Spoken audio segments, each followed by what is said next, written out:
Advocate Bhudev महानंदर अभिवादन स्वीकार करंतु। मु आपण मानकु voice of people voice of Bahujan रे मोर अभिवादन ज्ञापन करुअछि। Voice of people voice of Bahujan प्रतिदिन बहुजन समाज विषय रे किछि नुआ नुआ तथ्य आपण मानकु जोगै देवा पई दिन रात तार प्रयास चलिछि। आमर प्रयास बहुजन समाज आंदोलन को आगू नेबा, बहुजन समाज मिशन को आगू नेबा। एतद व्यतीत बाबा साहेब अम्बेडकर का विचार, बुद्धन का विचार, फुलें का विचार, छत्रपति साहूजी महाराज का विचार एवं आमर संविधान उपरे आपण मानकु सदा सर्वदा जणैबा पई आमर चेष्टा जारी थाए। बंधुगण, आपण माने जानिछंती पृथ्वी रे बा देश रे जेकोसी देश रे जाति व्यवस्था, वर्ण व्यवस्था से देश को बर्बाद कर दिए।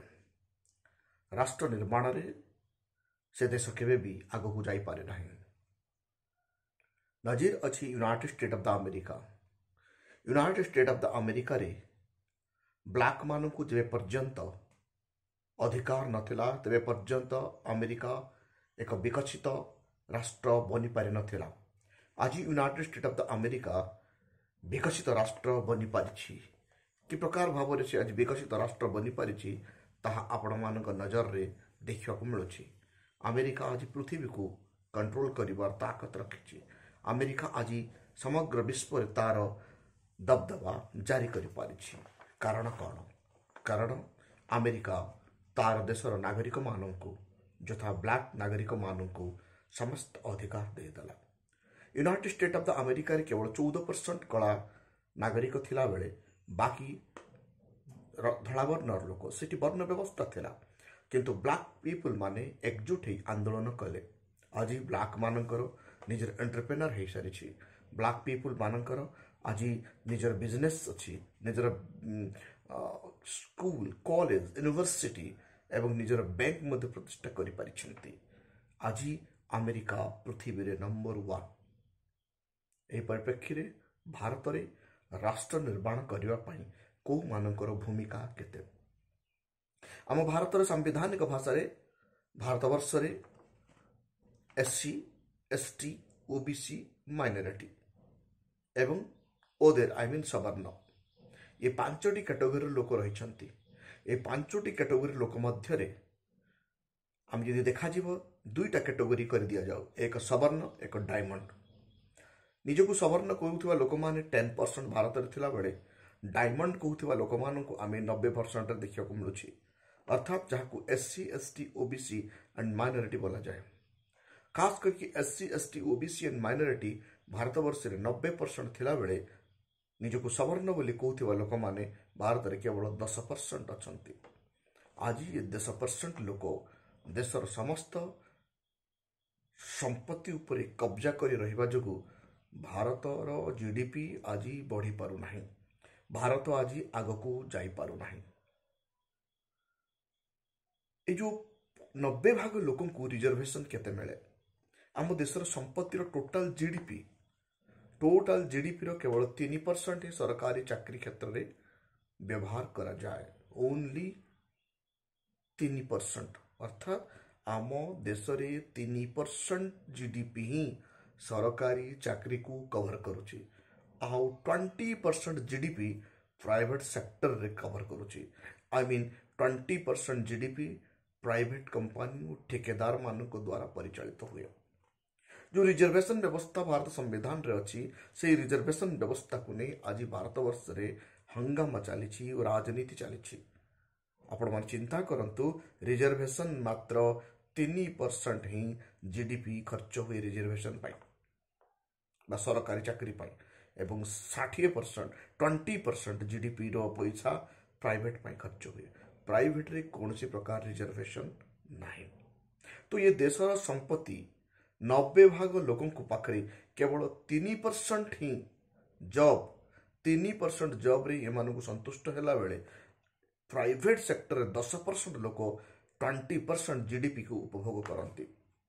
90% लोक 90% टैक्स 90% लोक 90% टैक्स दियंती और 90% लोक 90% भोट दियंती और सरकार बनाती किंतु जीडीपी रो केवल 3% सरकारी चाकरी उपभोग करती ताहा भी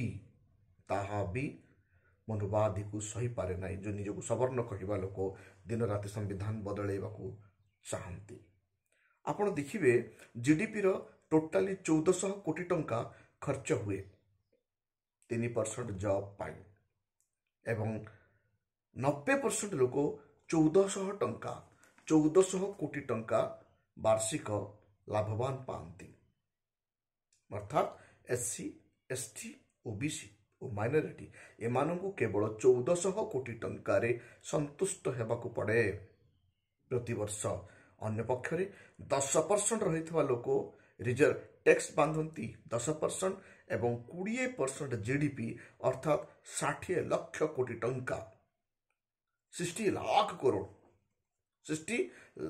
करोड़ रुपये केवल 10% लोक उपभोग करती चिंता करंतु राष्ट्र किपरि निर्माण हब राष्ट्र किपरि उन्नत हब गोटे जो माने 90 भाग टैक्स दौरान से माने केवल 3% जीडीपी उपभोग करती आउ जो माने 10% टैक्स दौरान से माने 20% जीडीपी उपभोग करती 90% जो माने 90% भोट दौला लोक को 90% अधिकार पाइबा कथा 90% टैक्स दौथिबा लोक मानकु 90% जीडीपी उपभोग करिया दरकार किंतु से हो नहीं जो माने 10% भोट दौरान अर्थात सवर्ण माने केवल 10% भोट तांको अछंती 10% भोट दियंती एवं से माने 10% लोक अछंती तेणु 10% टैक्स दियंती किंतु उपभोग करंती जीडीपी रो 20% अर्थात 60 लाख कोटी टंका वार्षिक से माने प्राइवेट सेक्टर नहीं जानती भारत सरकार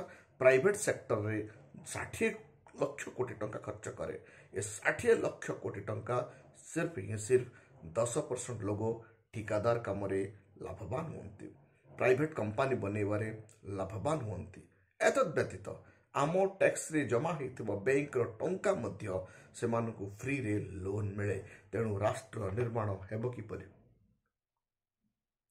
90 भाग लोग जो माने डायमंड श्रेणी भुक्त अच्छा से माने देश गढ़िबार तांको भूमिका कौन रास्ता ही 90% लोक तैयारी करती नदी रे बंध यही 90% लोक तैयारी करती बड़ बड़ कल कारखाना तैयारी यही 90% लोक करती बड़ बड़ कंपानी रे छोट छोट कर्मचारी 90% लोक ही करती यही 90% लोक चाष भी करती 90% लोक भारत को खाद्य भी दियंती 90% लोक भारत रोजगार को भारत सफाई कर्मचारी ठू आरंभ करी भारत सेवार लागंती किंतु एमानकु केवल 3% जीडीपी ही सरकार दे थाए तांकर जीवन को बंचेबा पाई आउ ये 10% लोक जो माने केवल 10% भोट दियंती 10% टैक्स दियंती किंतु 20% जीडीपी अर्थात 60 लाख कोटी टंका प्रति वर्ष उपभोग करती चिंता करंतु को प्रकार भावे आमको ए प्रकार अन्याय करा जाउछि देखिए आपण एससी एसटी ओबीसी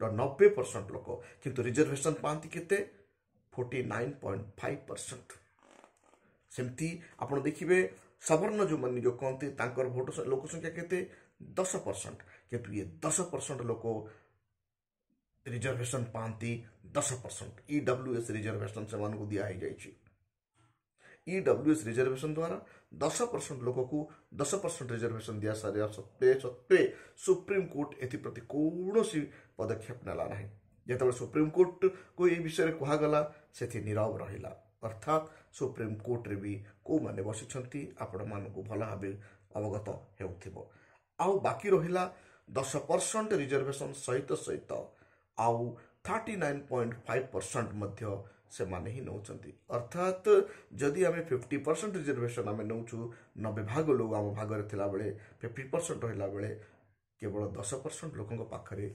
50% रहिछि अर्थात कि प्रकार भाव में भारत वर्ष रे समस्त सुख सुविधा को से माने उपभोग करुछंती एटा बुझिबार समय आसीछि आपण चिंता करंतु जो ठेकेदार व्यवस्था आज कर दिया गला भारत वर्ष रे आम लोक साधारणतः एससी एसटी ओबीसी लोक साधारणतः 4th ग्रेड कर्मचारी रहंती तेणु से 4th ग्रेड कर्मचारी मानू ଅତି ଚାଲାକିର ସହ ପ୍ରାଇଭେଟ ହାତକୁ ଦିଆଗଲା, ଠିକେଦାର ବ୍ୟବସ୍ଥା କରି ଦିଆଗଲା।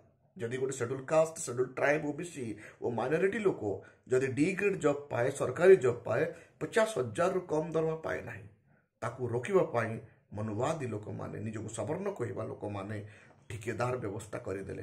ଯେଉଁ ଯଥା ସ୍କୁଲ, କଲେଜ, ୟୁନିଭର୍ସିଟି ଝାଡ଼ୁ କରିବା, ଲାଟ୍ରିନ୍ ସଫା କରିବା, ଏ ଯେତିକି କାମ ଗୁଡ଼ାକ ଅଫିସ୍, ସରକାରୀ ଅଫିସ୍ ମାନଙ୍କରେ ବାହାରେ, ସେଇ କାମ ଗୁଡ଼ାକ ठेकेदार आउटसोर्सिंग कर दिगला। आउटसोर्सिंग बल सेमानंकु 10,000 ରୁ 15,000 ही मासिक दरमा दि जाए। से दरमा केवल पाती 8 ରୁ 7,000, बाकी ठेकेदार पुणी नहीं जाए। सरकारी अनुष्ठान पुणी डी ग्रेड कर्मचारी बेसरकारी लोकों द्वारा परिचालन केमती आमर हक मारी को निया जाउछि, अर्थात बहुजन समाज को को प्रकार भाव शोषण करा होछि। तो यही क्षेत्र में देश गठन कि प्रकार करहब, जदि देश विकास करिवार अछि, राष्ट्र निर्माण करिवार अछि, ताहले आपण माने समस्त जोटी जोटी योद्धा हेबाक पड़िबो एवं हमकु केवल जड़े गोटे ताकत को हाथ को आनिबाक पड़िबो, ताहला राजनीतिक ताकत। ये समस्त खेल केवल राजनीतिक ताकत ही करिथाय। राजनीतिक ताकत कार्यपालिका, न्यायपालिका, व्यवस्थापिका एवं प्रेस मीडिया, व्यवस्थापिका द्वारा ये सब कंट्रोल हुए। व्यवस्थापिका अर्थात एमएलए, एमपी जो मानकर संख्या अधिक हुए से सरकार गठन करती, ताकू व्यवस्थापिका कहा जाए। व्यवस्थापिका ही कार्यपालिका को कंट्रोल करे, अर्थात कलेक्टर, आईएएस, आईपीएस, बीडीओ, तहसीलदार जेते सब बड़ बड़ पोस्ट को कंट्रोल करुछि मंत्रिमंडल बा व्यवस्थापिका। ठीक से प्रकार न्याय व्यवस्था को मध्य व्यवस्थापिका ही कंट्रोल कला बेले प्रेस मीडिया को मध्य व्यवस्थापिका ही कंट्रोल करुछि। अर्थात 90% भोटर आमे हे भी आज भारत रे सरकार गठन करि पारु ना, कारण आमर मूर्खामी छड़ा आउ किछि नुह। आमे केबे यूनाइटेड हे ना। आपण देखुथिबे आम देश रे 131 एमपी जानती, से 131 एमपी रिजर्वेशन रे जानती, किंतु से पार्टी केबे भी 90% डायमंड लोकर नुह। से पार्टी 10% लोकर जो 10% टोटाल जीडीपी रो 20% एंजॉय करती, अर्थात वार्षिक 60 लाख करोड़ रुपये एंजॉय कला बेले आमर एससी एसटी ओबीसी 90 भाग लोग 90% भोट दे कि 3% जीडीपी एंजॉय करू, सेटा भी केवल 1400 कोटी टंका। बैंक को गले एससी लोक को लोन नहीं, बैंक को गले एसटी लोक को लोन नहीं, किंतु निजको सवर्ण कहूथिबा लोक को जबरदस्त लोन दिया जाए एवं लोन भी छाड़ कर दिया जाए। ये भी लक्षे 2 लाख नुहे, 100 कोटी, 200 कोटी, 1000 कोटी, 15,000 कोटी कि प्रकार भाव देश को लुंठन करा जाउछि। तेणु देश निर्माण हेबो केमती, ए देश निर्माण को यदि आमे भाग नेवार अछि, आपण माने जन को समस्त गोटे गोटे योद्धा हेबाक पड़िबो। राष्ट्र निर्माण केतेबेले हबो, जेतेबेले आमे सबु सेक्टर रे अंशदार आमर रहिबो। एथि पई बाबा साहेब को द्वारा दिया जाइथिबा भोट रो ताकत, राइट टू वोट जोड़ा आर्टिकल 5 लिखा जाइछि, ताकू सठिक व्यवहार करबा दरकार। कोठी व्यवहार करबा दरकार, निज पार्टी रे 10% लोकों को द्वारा तैयारी हेतिबा पार्टी को केबे भी वोट देवा कथा नुह। जदि सवर्ण कहूथिबा पार्टी, सवर्ण जातिर लोक द्वारा कंट्रोल होतिबा पार्टी को आपण वोट देले आपण गुलाम हेबे। 75 वर्ष बीती जाइथिले भी आमर ओडिशा रे 57 जन एमएलए थाई मध्य आज आमर इकोनॉमिक कंडीशन खराब, कारण यह है तार रहस्य। आ 75 वर्ष पर्यंत केबे भी 90% लोकर राजनीति दल ओडिशा को शासन करना। ठीक सेमती भारत रे आज पर्यंत बहुजन समाज जोड़ा कि डायमंड पीपल, 90% डायमंड हीरा, देश को बंचे रखि हीरा जातिर लोक आज भी राजनीति गद्दी ठारू दूर रे अछंती। तेणु ये जाति आज अति दुख और दयनीय अवस्था रे रहिबाकू बाध्य होछि।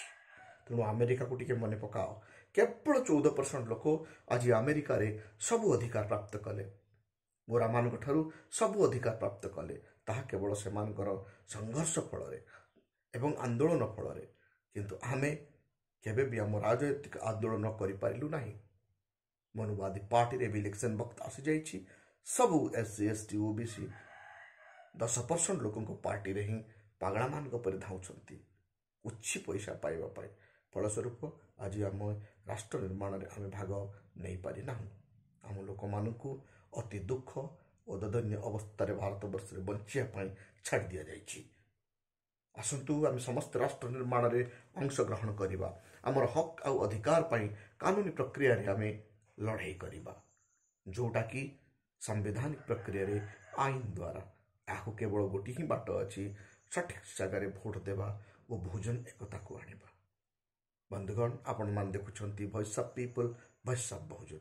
वर्तमान पर्यंत आपण जदि आम चैनल को सब्सक्राइब करि नाहंती दयाकरी सब्सक्राइब करंतु एवं मिशन अम्बेडकर और मिशन बहुजन को बंचाइया पाई सहयोग करंतु। Thank you. जय भीम टू एवरीवन।